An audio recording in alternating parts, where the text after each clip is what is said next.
નમસ્કાર. ચાલો આજે આપણે સમજીએ કે ગુજરાતમાં ડ્રાઇવિંગ લાયસન્સ રિન્યૂ કરાવવાની જે આખી પ્રોસેસ છે એને કેવી રીતે એકદમ સરળતાથી સ્ટેપ બાય સ્ટેપ પૂરી કરી શકાય.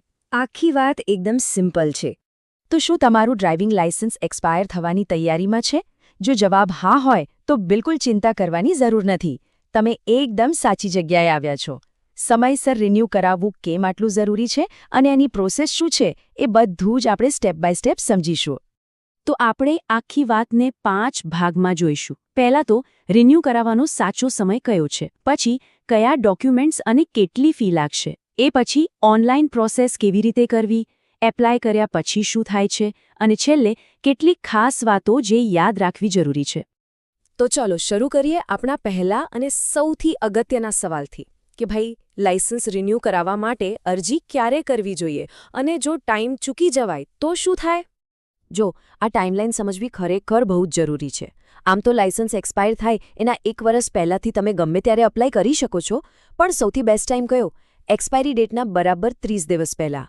અને હા, માની લો કે મોડું થઈ ગયું તો પણ ગભરાવાની જરૂર નથી. એક્સપાયર થયા પછી પણ 30 દિવસનો ગ્રેસ પીરિયડ મળે છે અને આ 30 દિવસમાં કોઈ લેટ ફી પણ નથી લાગતી.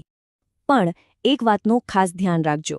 જો આ 30 દિવસનો ગ્રેસ પીરિયડ પણ નીકળી ગયો તો પછી તમારે 300 રૂપિયાની લેટ ફી ભરવી પડશે. અને જો ભૂલથી 1 વર્ષ કરતાં પણ વધારે વાર લાગી ગઈ તો દંડ ઘણો વધી જાય છે. એટલે સીધી વાત છે, સમયસર કામ પૂરું કરી લેવું એ જ સૌથી સારું છે. ઓકે, તો હવે વાત કરીએ તૈયારીની. ઓનલાઈન ફોર્મ ભરવા બેસીએ એ પહેલાં કયા ડોક્યુમેન્ટ્સ હાથ વગા રાખવા અને કેટલી ફી ભરવાની થશે, ચાલો એ જાણી લઈએ. એટલે આખી પ્રોસેસ એકદમ સ્મૂથ થઈ જાય. તો અરજી કરવા માટે આટલી વસ્તુઓ તૈયાર રાખજો. એક તો તમારું ઓરિજિનલ ડ્રાઇવિંગ લાયસન્સ, પછી રિન્યુઅલ માટેનું ફોર્મ 2 અને ફિઝિકલ ફિટનેસ માટેનું સેલ્ફ ડિક્લેરેશન એટલે કે ફોર્મ 1.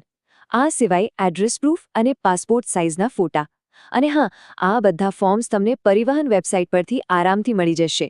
હવે અહીં એક ખાસ વાત છે જે અમુક લોકોને લાગુ પડી શકે છે. જો તમારી ઉંમર 40 વર્ષથી વધુ હોય અથવા તો તમે કોઈ કોમર્શિયલ વાહન જેમ કે ટ્રક કે બસનું લાયસન્સ રિન્યૂ કરાવી રહ્યા છો તો તમારે એક એક્સ્ટ્રા ડોક્યુમેન્ટ આપવું પડશે. એ છે ફોર્મ 1A. આ શું છે? આ એક મેડિકલ સર્ટિફિકેટ છે જે કોઈ રજિસ્ટર્ડ ડોક્ટર પાસેથી સર્ટિફાય કરાવેલું હોવું જોઈએ. ચાલો હવે ફીની વાત કરી લઈએ. જે સ્ટેન્ડર્ડ રિન્યુઅલ ફી છે એ લગભગ 200 રૂપિયા છે અને જો સ્માર્ટ કાર્ડવાળું લાયસન્સ જોઈતું હોય તો એના 200 રૂપિયા અલગથી લાગશે. અને પેલી વાત તો યાદ જ છે ને, જો ટાઈમસર રિન્યૂ ના કરાવ્યું તો લેટ ફી અને વાર્ષિક દંડ પણ ભરવો પડી શકે છે. એટલે જ કહું છું, ટાઈમસર કામ પતાવવામાં જ ફાયદો છે. ચાલો હવે આવીએ સૌથી ઇમ્પોર્ટન્ટ પાર્ટ પર. ઓનલાઈન અપ્લાય કેવી રીતે કરવું? સારી વાત એ છે કે હવે આરટીઓના ધક્કા ખાવાની બિલકુલ જરૂર નથી. આખી પ્રોસેસ હવે બહુ જ સહેલી થઈ ગઈ છે. ઓનલાઈન પ્રોસેસ એકદમ સિમ્પલ છે. સૌથી પહેલાં પરિવાહન.gov.in પર જવાનું, ત્યાં ડ્રાઇવિંગ લાયસન્સ સર્વિસીસ પર ક્લિક કરી ગુજરાત સ્ટેટ સિલેક્ટ કરો. એ પછી ડીએલ રિન્યુઅલનો ઓપ્શન પસંદ કરવાનો. બસ પછી તો ખાલી તમારી ડિટેલ્સ ભરો, ડોક્યુમેન્ટ સ્કેન કરીને અપલોડ કરો અને ઓનલાઈન ફી ભરી દો. છે ને એકદમ સરળ? તો ઓનલાઈન એપ્લિકેશન સબમિટ કરી દીધી એટલે શું કામ પૂરું? ના, હજી નહીં. તો ચાલો હવે એ સમજીએ કે આના પછી શું થાય છે અને નવું લાયસન્સ હાથમાં ક્યારે આવશે. એક વાત ખાસ ધ્યાનમાં રાખવા જેવી છે. ઓનલાઈન એપ્લાય કર્યા પછી પણ બની શકે કે અમુક કેસમાં ડોક્યુમેન્ટ વેરિફિકેશન માટે આરટીઓ ઓફિસ જવું પડે. પણ હા, મોટાભાગના કેસમાં જો તમારા બધા ડોક્યુમેન્ટ્સ પરફેક્ટ હોય તો આખી પ્રોસેસ ઓનલાઈન જ પૂરી થઈ જાય છે. જ્યારે તમે પહેલીવાર લાયસન્સ રિન્યૂ કરાવો ત્યારે એ સામાન્ય રીતે 20 વર્ષ માટે વેલિડ ગણાય છે અને એ પછી જ્યારે પણ રિન્યૂ કરાવશો ત્યારે એ 10-10 વર્ષના પીરિયડ માટે થશે.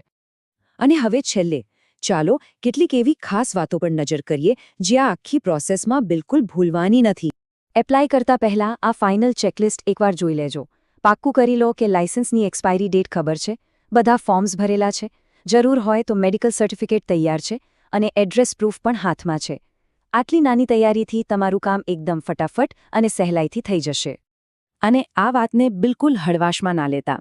એક્સપાયર થયેલા લાયસન્સ સાથે ગાડી ચલાવવી એ કાયદાકીય રીતે ગંભીર ગુનો છે. આમાં ખાલી ભારે દંડ જ નહીં પણ બીજી કાયદાકીય મુશ્કેલીઓ પણ ઊભી થઈ શકે છે. તો બસ એટલું યાદ રાખો, સમયસર રિન્યુઅલ કરાવવું એ ખાલી કાયદાનું પાલન નથી, પણ એક જવાબદાર અને સુરક્ષિત ડ્રાઈવર હોવાની નિશાની પણ છે.